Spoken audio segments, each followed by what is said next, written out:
Hello दोस्तों, स्वागत आपका एक बार फिर से हमारे यूट्यूब चैनल पे। आज हम अपने इनकम टैक्स की कंटिन्यूएशन कर रहे हैं और ये इसका 5th लेक्चर है। जिन्होंने पहले 4 पार्ट नहीं देखे, मैं आपको सजेस्ट करूंगा कि पहले उन्हें देखें ताकि आपको अच्छे से समझ में आए। तो चलिए हम लोग शुरू करते हैं।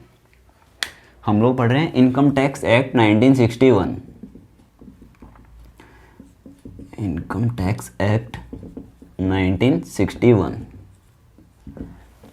आगे बढ़ने से पहले हम एक बार रिकैप कर लेते कि हम लोगों ने अभी तक क्या क्या पढ़ा है। सबसे पहले हम लोगों ने सेक्शन 1 देखा था, जो कि था कि शॉर्ट टाइटल एंड कमेंसमेंट से रिलेटेड, जिसमें क्या था कि बताया गया है कि this is income tax act 1961 applicable हुआ 1 अप्रैल 1962 से और पूरे भारत में ये एप्लीकेबल है इंक्लूडिंग जम्मू एंड कश्मीर। उसके बाद हम लोगों ने सेक्शन 2 सब सेक्शन 31 में सेक्शन 2 सब सेक्शन 31 में हम लोगों ने पर्सन की डेफिनेशन की, जिसमें कि पर्सन की कितनी कैटेगरी है? 7। कौन कौन सी? Individual, HUF, AOPBY, company, local authority, artificial juridical person. ठीक है। उसके बाद हम लोगों ने किया सेक्शन 3, जिसमें कि यह प्रीवियस ईयर की डेफिनेशन दे रखी है। प्रीवियस ईयर क्या होता है कि असेसमेंट ईयर से इमीडिएटली प्रीसीडिंग जो फाइनेंशियल ईयर होता है उसको क्या बोलते हैं? Previous year.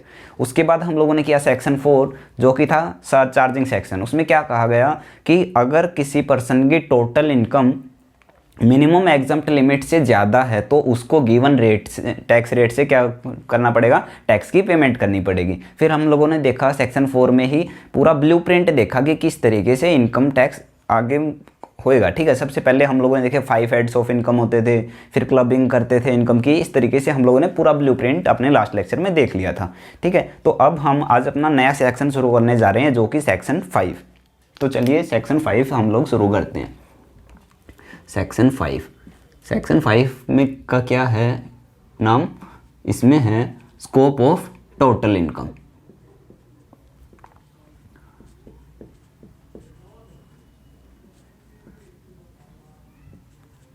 अब सोचेंगे कि सर सेक्शन 5 का फ़ायदा क्या है या फिर इसकी ज़रूरत क्यों पड़ी।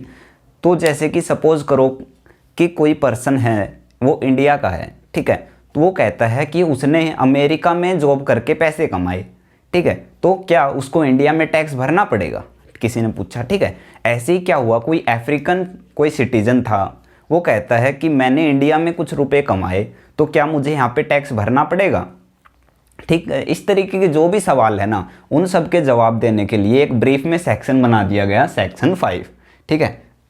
कि अगर आप ये कंडीशन पूरी करते हो तो आपको टैक्स भरना है, अदरवाइज नहीं भरना। तो यहीं पे आपको आंसर मिल जाएगा अपने सवालों का। ठीक है। तो यहाँ पे क्या होता है, सेक्शन 5 क्या कहता है, इसमें है कि incidence of tax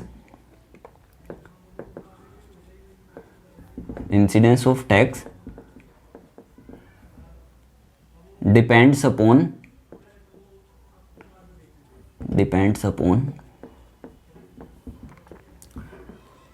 first nature of income,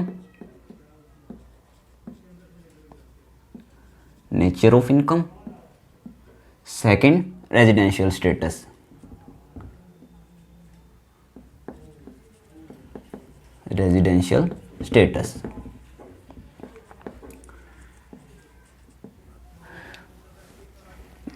government क्या कहती है या फिर क्या होगा कि किसी पर्सन से अगर टैक्स कलेक्ट करना है या फिर उस पर टैक्स लगाना है तो उसके लिए गवर्नमेंट 2 चीज़ें कंसीडर करती हैं।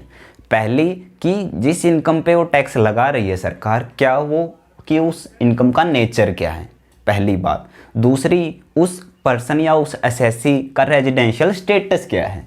रेजिडेंशियल स्टेटस मतलब कि कभी भी जो आपका इनकम टैक्स लगता है वो सिटीजनशिप के आधार पर नहीं लगता, कि जैसे आपने भारत में जन्म लिया है, ठीक है, तो आपको इंडिया में टैक्स भरना ही भरना पड़ेगा। इस तरीके का इनकम टैक्स में कुछ प्रावधान नहीं है। यहाँ पे देखा जाता है रेजिडेंशियल स्टेटस, जिसको कि बोलते हैं हम लोग हिंदी में निवासीय स्थिति।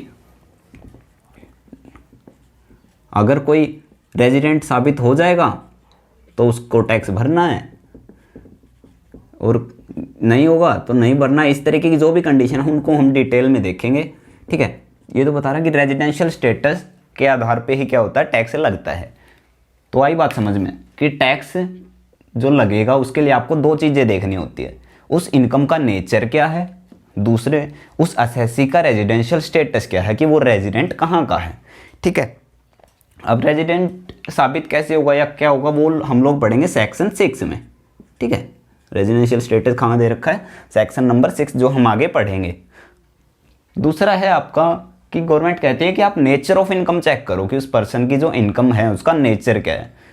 तो कहते हैं कि सर इनकम का नेचर से आपका क्या मतलब है यहाँ पे कि इनकम का क्या नेचर होगा। तो या तो आपकी इनकम इंडियन इनकम होगी, मतलब जिस इनकम पे टैक्स लग रहा है या तो वो इंडियन इनकम होगी या फिर बाहर की मतलब फॉरेन इनकम होगी, ठीक है। इनकम को दो हिस्सों में बांट दिया गया, या तो इंडियन इनकम या फिर फॉरेन इनकम। अब इंडियन इनकम क्या होती है और फॉरेन इनकम क्या होती है, इसको समझने से पहले मैं आपको कुछ टर्म्स का मीनिंग समझाता हूँ और कैसे काम करते हैं वो बताता हूँ। एक होता है आपका इनकम रिसीव्ड, इनकम रिसीव्ड।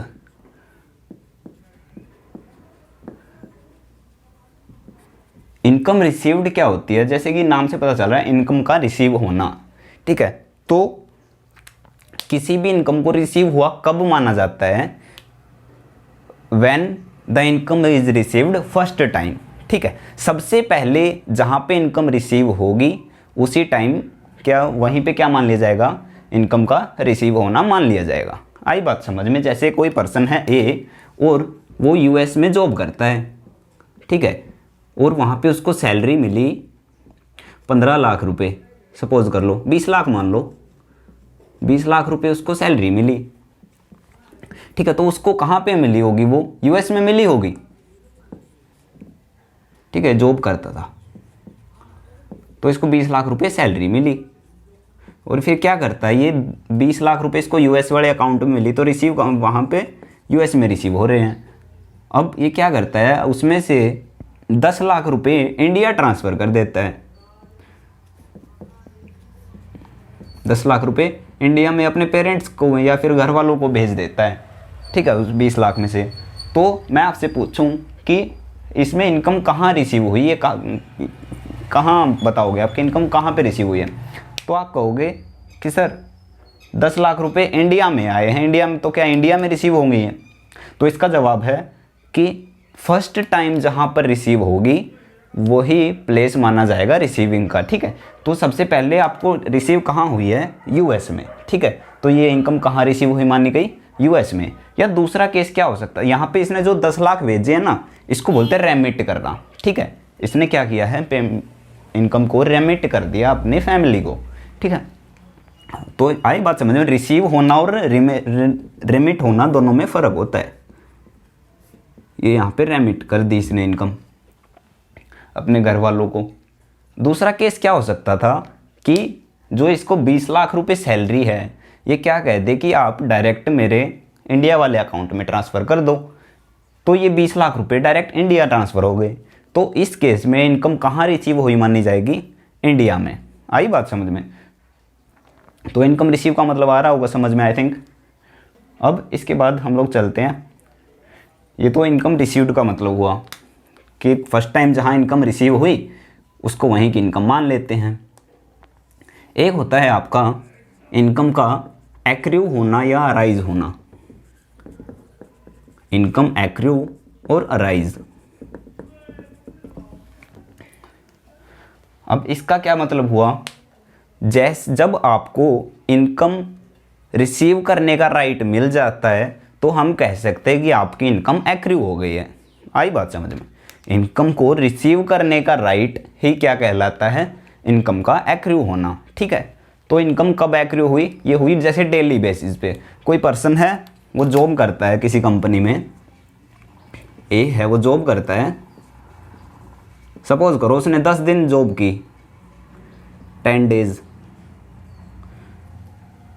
और उसको सैलरी कब मिलेगी, नेक्स्ट मंथ की 7th को, ठीक है। तो हम लोग कह सकते हैं और कि अब यहाँ पे इसने 10 दिन काम किया है तो इसने अपनी 10 दिन की वेजेस अर्न कर ली हैं, कह सकते हैं ना। तो यही 10 दिन की जो अभी क्या इसके पास एक राइट है इस 10 दिन के अमाउंट को रिसीव करने का। तो यही क्या कहला रहा है कि इनकम का एक्रू होना। तो हम कह सकते हैं कि इसकी 10 दिन की इनकम एक्रू या फिर अराइज हो चुकी है। मिलेगी अगले 7 को, वो सेकेंडरी चीज़ है, एक्रू हो चुकी है। जैसे अब मान लो ये कंपनी क्या करे, ए को हटा दे, ठीक है, नौकरी से हटा दे इसको, तो क्या हुआ, ये तो है नहीं कि अब इसको पैसे नहीं मिलेंगे। कंपनी इसको कितने दिन के पैसे दे देगी, 10 दिन के पैसे दे देगी, ठीक है। तो आई होप एक्रू या राइज का क्या मतलब हुआ कि जब आपको इनकम रिसीव करने का अधिकार जब आपको मिल जाता है तो हम कह सकते हैं इनकम एक्रू और राइज हुई है, ठीक है। जैसे ही अधिकार मिला वैसे इनकम एक्रू हो गई। अब सेकंड चीज़ ये आई, अगर मैं आपसे ये पूछूं कि कब एक्रू हो रही है, तो ये आपने बता दिया कि जैसे डेली बेसिस पे होती जा रही है। अब मैं ये पूछूं कि कहाँ एक्रू हो रही है, आप ये कैसे बताओगे? तो आपका जवाब ये हो सकता है कि सर जो पेमेंट कर रहा है ना, मतलब जहाँ से पेमेंट हो रही है वो क्या हो सकता है, वो कंट्री या फिर वो एरिया, हम कह सकते हैं इनकम वहाँ से एक्रू हुई है, कह सकते हैं। जैसे यहाँ पे क्या हो सकता है कि इस एग्जांपल में था ये यूएस में जॉब कर रहा था और ये सपोज करो इंडिया का, तो आपके जहन में ये आएगा कि यूएस से पेमेंट हो रही है, जो पेयर है आपका वो यूएस का है, तो हम कह सकते हैं इनकम कहाँ से एक्रू हुई, यूएस से, ठीक है, आप ये बोलोगे। पर ये क्राइटेरिया बिल्कुल गलत है, क्योंकि ये लॉ या एक्ट में इसके बारे में कुछ नहीं बता रखा। इसमें काफ़ी केसेस आए हैं, काफ़ी कंट्रोवर्सी हुई है कि इनकम को कहाँ एक्रू या अराइज माना जाए। पर इनके बिहाफ पे कुछ कंक्लूजन निकाली है, वो आपकी जानकारी के लिए मैं आपको बता देता हूँ कि क्या है, कि इनकम को कहाँ से एक्रू हुई या अराइज हुई वो कैसे हम डिसाइड करते हैं, ठीक है। तो उसके लिए मैं थोड़ा एक बार इसको रब कर देता हूँ। तो हम कैसे डिसाइड करेंगे कि इनकम कहाँ किस देश में एक्रू हुई है, हम लोग कैसे डिसाइड करेंगे? तो देखो, इसको 2 हिस्सों में एक बार बांट दो। या तो आपको इनकम सर्विस प्रोवाइड करने से मिली होगी या फिर इनकम आपको सामान बेचने से मिली होगी। 2 हिस्सों में बांट देते हैं। जैसे कि पहला है कि सर्विस, अगर सर्विस प्रोवाइड की है और उससे इनकम हुई है, ठीक है, इन केस ऑफ सर्विस। या फिर क्या हुआ, अगर आपने कोई सामान बेच के इनकम मिली है, इन केस ऑफ गुड्स। आ रही ना बात समझ में? हम लोग क्या कर रहे हैं, हम लोग ये डिसाइड कर रहे हैं कि ये कैसे पता चलेगा कि कौन सी इनकम तो भारत में एक्रू हुई है, या फिर कह सकते हैं कि कौन सी इनकम कहाँ से एक्रू हुई है, ये कैसे डिसाइड करेंगे, ठीक है। तो एक्रू के लिए सर्विस के केस में क्या होगा, इसमें बताया गया कि जिस जगह पे आपने सर्विस प्रोवाइड किया ना, वो इनकम वहीं से एक्रू हुई मानी जाएगी। अब देखो एग्जाम्पल के लिए, अब जैसे कोई पर्सन है ए, वो इंडिया का है, और कोई पर्सन है बी, वो है यूएस का, ठीक है। ये क्या होता है, ये कोई इवेंट मैनेज करता है, ठीक है, और बी को पता चला कि ये तो बहुत अच्छा इवेंट मैनेजर है, तो ये क्या करता है, इसके साथ कॉन्ट्रैक्ट कर लेता है कि मेरा ना इसका कोई सेमिनार है ना, वो इसको मैनेज करना है, वो है आपका सपोज करो ब्रिटेन में, ठीक है। तो यहाँ पे देखो क्या हो रहा है, जो सर्विस, ये कौन होगा, सर्विस प्रोवाइड करने वाला, ये सर्विस को खरीदने वाला, पर सर्विस प्रोवाइड कहाँ हुई, ब्रिटेन में।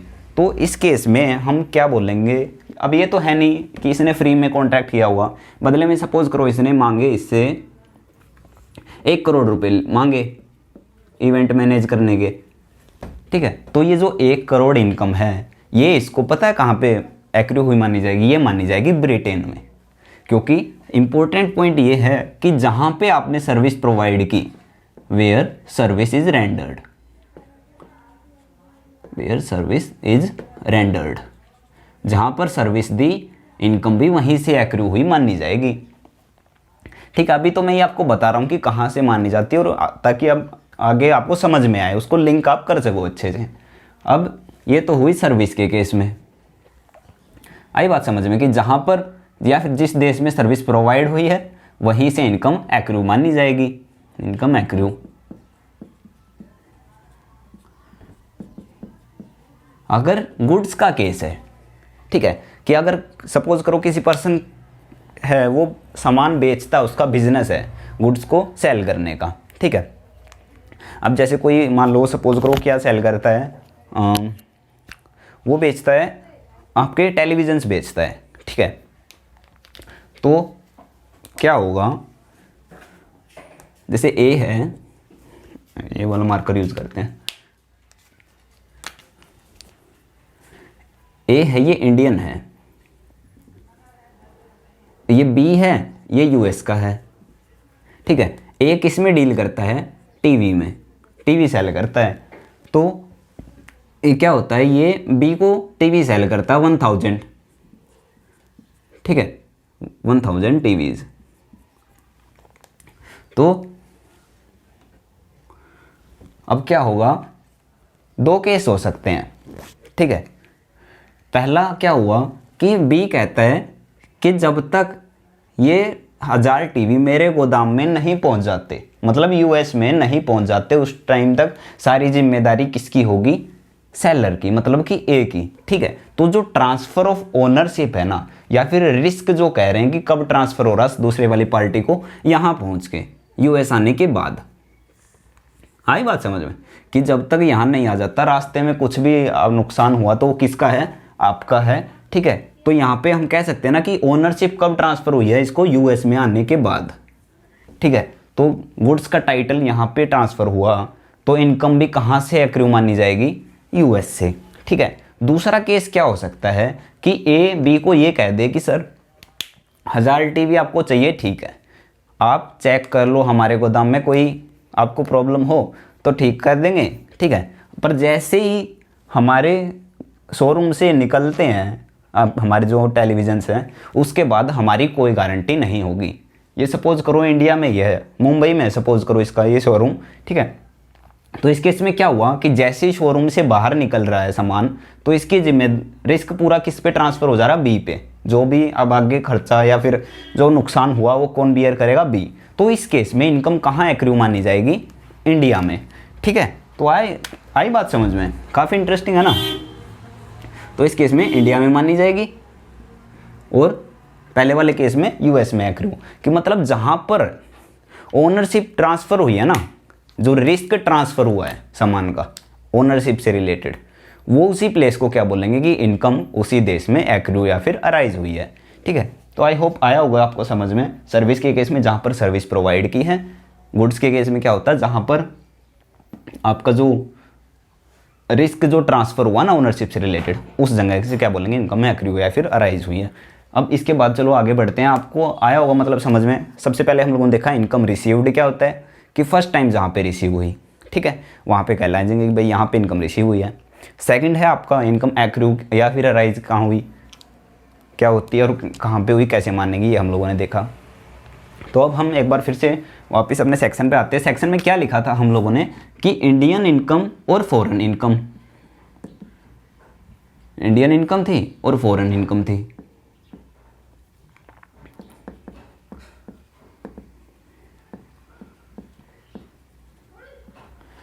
अब देखो, अब मैं आपको समझने में आसानी होगी कि इंडियन इनकम क्या होती है और फॉरेन इनकम क्या होती है। अब देखो, पहले हम लोगों ने देखा इनकम रिसीव्ड, ठीक है, इनकम रिसीव्ड,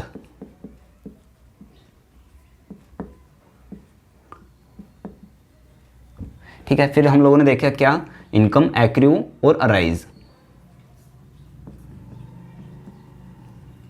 एक्रू अराइज। इसके साथ साथ अब क्या होता है ना कि इनकम रिसीव है या फिर इनकम एक्रू या फिर अराइज हुई है, ये इंडिया में हुए हैं, ठीक है, तो वो क्या कहलाई जाएगी, इंडियन इनकम।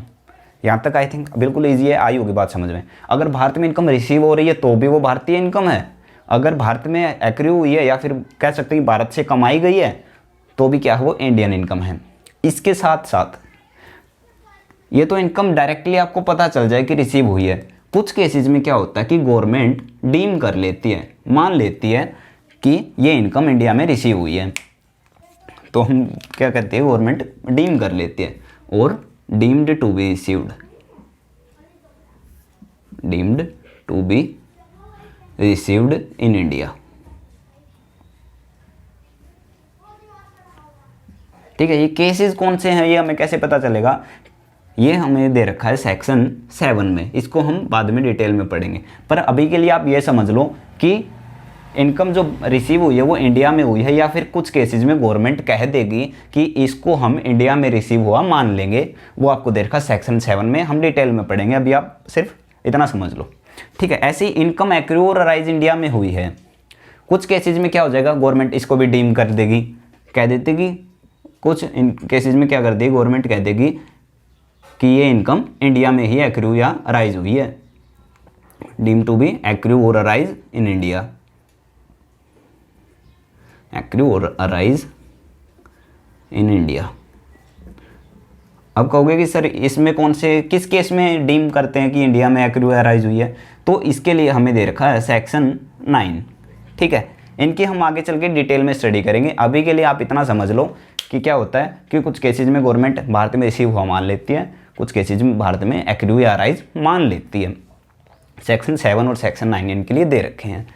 तो आई थिंक आई होगी आपको बात समझ में। तो फॉरेन इनकम कौन सी कहलाएगी, जो कि ना तो भारत में रिसीव हुई हो, ना डीम टू बी रिसीव हो, और ना ही भारत में एक्रू अराइज हुई, या ना ही deem to be accrue arise. मतलब इनमें से किसी भी कैटेगरी में अगर कोई इनकम लाई नहीं कर रही, इन चारों में से किसी में भी नहीं है, तो हम क्या कह सकते हैं कि वो इनकम रिसीव भी बाहर हुई है, एक्रू भी बाहर हुई थी, मतलब दूसरे देश में, तो वही क्या कहलाएगी, आपकी फॉरेन इनकम। आई होप आपको समझ में आ रहा होगा, काफ़ी इजी कॉन्सेप्ट है, ठीक है। हम धीरे धीरे करते चलेंगे, कोई दिक्कत वाली बात नहीं है। तो इंडियन इनकम ये था, फॉरेन इनकम इस तरफ, जो इंडियन इनकम नहीं है वो फॉरेन इनकम है, सिंपल सी बात है, ठीक है। तो अब आई थिंक आई होगी बात समझ में, क्या था कि नेचर ऑफ इनकम चेक कर रहे थे हम, कि इनकम का नेचर कैसा है, ताकि उसके हिसाब से हम टैक्स लगा सकें। तो इंडियन इनकम देख लिया हम लोगों ने क्या होती है, और फॉरेन इनकम क्या होती है। अब चलिए आगे बढ़ते हैं।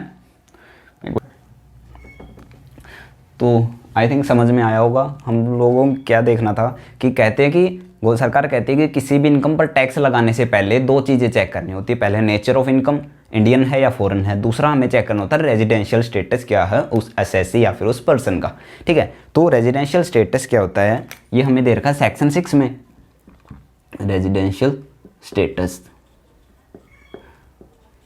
इसको अभी मैं एक बार आपको ब्रीफ में बता देता हूँ सेक्शन 6 में, बाकी हम डिटेल में पढ़ेंगे कि कैसे डिसाइड होता है, ठीक है। अभी हम सिर्फ समझ लेते हैं थोड़ा सा।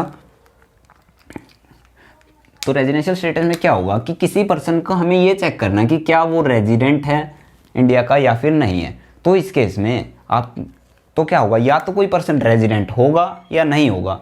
अरे बात समझ, या तो कोई पर्सन रेजिडेंट होगा या फिर नहीं होगा, मतलब या तो रेजिडेंट होगा या नॉन रेजिडेंट होगा, ठीक है। तो हाँ, फिर उसके बाद रेजिडेंट को इन्होंने दो हिस्सों में बांट दिया है, ठीक है। एक का नाम रखा गया resident and ordinarily resident, resident and ordinary resident. Ordinary होता ना सामान्य, ऑर्डिनरीली रेजिडेंट, इसको शॉर्ट में बोलते हैं ROR, ठीक है। एक दूसरा है, उसको बोलते हैं कि वो रेजिडेंट तो है बट वो सामान्य नहीं है, मतलब ऑर्डिनरी रेजिडेंट नहीं है बट नॉट ऑर्डिनरीली। ये किस केस में रेजिडेंट होता है किस केस में नहीं है, वो हम अपने अगले लेक्चर में करेंगे। अभी के लिए आप समझ लो थोड़ा सा कि resident but not ordinary resident, इसको बोलते हैं RNOR।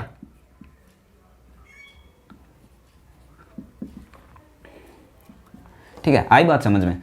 रेजिडेंशियल स्टेटस भी हमें चेक करना है, या तो कोई पर्सन रेजिडेंट होगा या नॉन रेजिडेंट होगा। रेजिडेंट में या तो वो ऑर्डिनरी होगा या फिर नॉट ऑर्डिनरी रेजिडेंट होगा। यहाँ पे मैं रेजिडेंट लिख देता हूँ।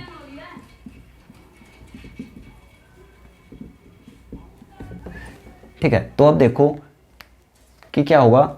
इनकम का नेचर हम लोगों ने समझ लिया कि इंडियन इनकम कौन सी है, फॉरेन इनकम कौन सी है। ऐसे ही रेजिडेंट का, रेजिडेंशियल स्टेटस का थोड़ा पता लग गया कि या तो कोई रेजिडेंट होता है या नॉन रेजिडेंट होता है। रेजिडेंट में दो कैटेगरी हैं, या तो वो सामान्य है या फिर नॉट ऑर्डिनरी है। ठीक है, ये क्या होते हैं थोड़ा डिटेल में हम अगले सेक्शन में करेंगे, अगले सेशन में। ठीक है, तो अब क्या होता है ना कि मैंने बोला था टैक्स लगाने के लिए हमें दो चीज़ चेक करनी है। हम लोगों ने सपोज करो चेक कर लिया रेजिडेंशियल स्टेटस भी, अब क्या होगा उसके बाद, डिसाइड कैसे करेंगे, तो देखो, हाँ मैं यहाँ पे लिख देता हूँ, रुको मैं थोड़ा इसको साफ कर लूँ, एक बार चार्ट बनाते हैं इस पर। तो हम लोगों ने इनकम का नेचर तो देख ही लिया, अब रेजिडेंशियल स्टेटस का भी थोड़ा सा अंदाज़ा लग गया। तो अब हमें ये बताना है किसको टैक्स भरना है और किसको नहीं भरना था ना, जैसे अफ्रीकन को भरना है या नहीं।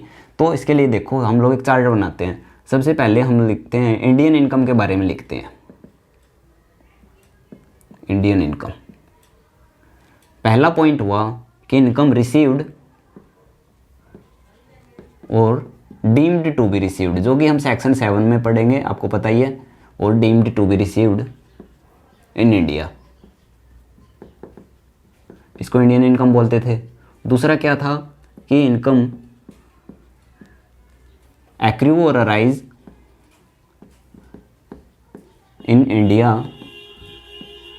और deemed to be accrue or arise, कि भारत में अगर एक्रू या अराइज हुई होगी तो वो भी इंडियन इनकम है, या फिर गवर्नमेंट क्या करती है उसको डीम कर लेती है, और deemed to be accrue or arise in India.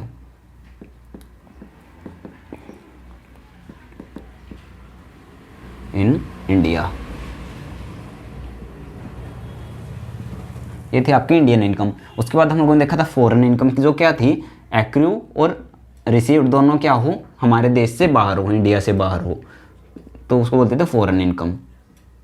When income accrue and received outside India, outside India, तो उसको बोलते थे फॉरेन इनकम। रेजिडेंशियल में मैंने आपको बताया या तो कोई रेजिडेंट होता है, ठीक है, या फिर वो नॉन रेजिडेंट होता है। रेजिडेंट में भी या तो वो ROR होता है या फिर RNOR होता है कि नॉट ऑर्डिनरी, या फिर नॉन रेजिडेंट, तो इसकी कोई कैटेगरी होती ही नहीं, ठीक है। तो मैं आपको एक बार बता देता हूँ इनका रेजिडेंशियल स्टेटस हम अपने अगले लेक्चर में डिटेल में पढ़ेंगे, कब तो ऑर्डिनरी होगा और कब नहीं। बस अभी के लिए ये समझो कि ये तो रेजिडेंट होते हैं और ये नॉन रेजिडेंट हैं। तो इंडियन इनकम होगी ना, तो गवर्नमेंट कहती है कि आपने भारत के रिसोर्स को यूज करके कुछ भी कमाया हो, मतलब कि अगर वो इंडियन इनकम है ना, तो आपको उस पर टैक्स भरना ही भरना पड़ेगा, चाहे आप रेजिडेंट हो चाहे ना हो, ठीक है। तो टैक्सेबल होगी, इसको भी, इसके लिए भी और इसको भी, ठीक है। आई बात समझ में कि भारत की इनकम है, इंडियन इनकम है, तो उस पर सभी से टैक्स लेंगे, चाहे वो रेजिडेंट हो चाहे ना हो। Taxable, taxable and taxable. और पर क्या था, अगर फॉरेन इनकम है, मतलब बाहर से ही कमाई है और बाहर ही रिसीव हुई है इंडिया से, तो उस केस में क्या होगा, ये है ऑर्डिनरी रेजिडेंट। तो ऑर्डिनरी रेजिडेंट तो गवर्नमेंट कहती है कि आप हमारे देश के रेजिडेंट हो तो आपको टैक्स भरना पड़ेगा, चाहे वो आपने इंडिया में पैसा कमाया हो चाहे वो आपने बाहर कमाया हो। तो इसके लिए तो बड़ा ही खराब है, समझ लो, इनकम टैक्स एक्ट। इसको तो हर टाइप की इनकम पे क्या करना पड़ रहा है, टैक्स पे करना पड़ रहा है। तो ऑर्डिनरी रेजिडेंट के लिए ये टैक्सेबल, और नॉन रेजिडेंट के लिए क्या हुआ कि ये तो ना तो भारत का रेजिडेंट है, ना ही इसका भारत इनकम का भारत से कोई रिलेशन है, तो इसके लिए क्या है, टैक्स में इसको छूट मिल जाएगी। तो ये क्या हो जाएगा, नॉट टैक्सेबल। अब जो RNOR बचा, सिर्फ इसमें क्या होगा, इसमें बस एक कंडीशन है नीचे कि इफ बिजनेस इज कंट्रोल्ड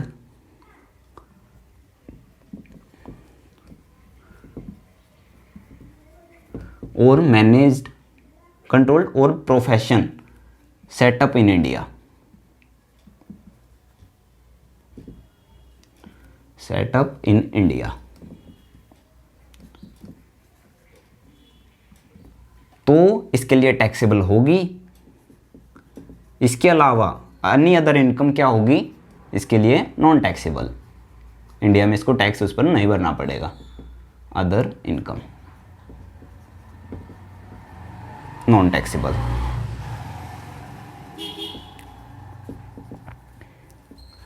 तो आई बात समझ में। तो हम कंक्लूड कर सकते हैं कि इंडियन इनकम पे तो सभी को टैक्स भरना पड़ेगा irrespective of their residential status. और जो जो रेजिडेंट है, मतलब ऑर्डिनरी रेजिडेंट जो है, उसको हर केस में ही टैक्स भरना पड़ेगा। नॉन रेजिडेंट का क्या हुआ कि फॉरेन इनकम पे नहीं भरना और इंडियन इनकम पे भरना है। जो नॉट ऑर्डिनरी है रेजिडेंट, उसके लिए हमें रेजिडेंशियल स्टेटस की ज़रूरत पड़ी। इंडियन इनकम पे तो ये भरेगा, पर जो फॉरेन इनकम है इस पे अगर इसका बिजनेस जो है वो इंडिया से कंट्रोल हो रहा है, ठीक है, तो टैक्स भरना है। इसके अलावा अगर और कोई इनकम ये रिसीव करता है बाहर से ही और बाहर से ही एक्रू हुई, तो क्या हुआ, इसके लिए नॉट टैक्सेबल होगा। तो आई होप आपको समझ में आया होगा ये चार्ट। ये रेजिडेंशियल स्टेटस हम लोग अगले सेशन में डिटेल से पढ़ेंगे, अभी समझने के लिए आप इतना ही समझिए, ठीक है। तो आई होप आपको आज का लेक्चर समझ में आया होगा। तो हम मिलते हैं अपनी अगली वीडियो में, तब तक के लिए थैंक यू।